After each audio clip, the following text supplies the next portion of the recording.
Qu'est-ce que tu fais? Je cherche des infos. Ok.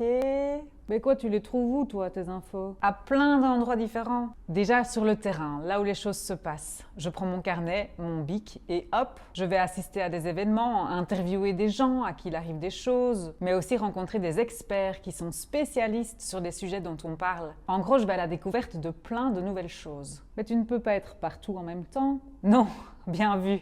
Je n'ai pas la possibilité de me multiplier et d'ailleurs mes collègues non plus. Et puis il y a toutes les choses qu'on peut prévoir, hein, tous les événements qui sont prévisibles, qui sont dans des agendas.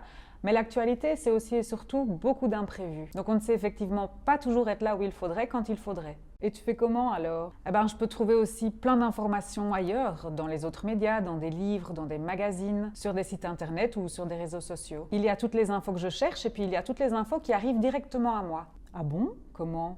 Mais par différents canaux. Par exemple, il y a les agences de presse. Ce sont des entreprises qui ont des reporters partout dans le monde et qui recueillent des informations, des images, des vidéos et qui les transmettent à leurs abonnés. Au JDE, on est abonné à l'agence Belga et à l'agence AFP par exemple. On reçoit aussi des communiqués de presse ou des invitations pour des conférences de presse. Ça, c'est quand une personnalité ou une association a quelque chose à dire, eh bien, elle envoie elle-même les informations aux journalistes ou elle les convoque à une conférence de presse pour leur expliquer. Et tu répercutes toutes les infos que tu reçois? Non, c'est pas possible, on en reçoit beaucoup trop. Mais par contre, on se penche sur toutes. On va les découvrir, évaluer leur intérêt, sélectionner celles qu'on veut garder et puis ensuite discuter de comment on va les traiter en reportage, en article, en interview. On décide aussi de la place qu'on leur accordera dans le journal ou sur notre site internet ou sur nos réseaux sociaux. C'est tout?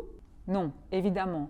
On vérifie, on complète et on développe aussi toutes les informations qu'on reçoit avant de rédiger nos articles. C'est super important.